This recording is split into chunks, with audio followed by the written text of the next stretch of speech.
Hello everyone, how are you doing? This is MD Tech here with another quick tutorial. In today's tutorial, I'm going to show you guys how to enable Android safe browsing on your Samsung Galaxy smartphone.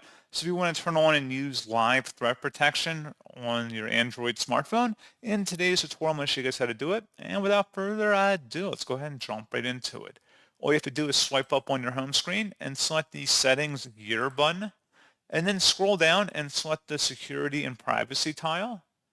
And then you want to scroll down again underneath other settings and select more security and privacy. And then scroll down a little bit more and then select the Android safe browsing tile.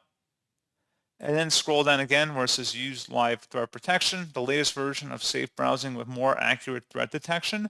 If you want to toggle that on or off, just click inside the oval one time in order to toggle between the on and off option, and you would select turn off in order to save that selection, or turn on depending on your preference or what it's currently set at. So pretty straightforward process, guys, on that. And as always, thank you for watching. I do hope that I was able to help you out, and I do look forward to catching you all in the next tutorial. Goodbye.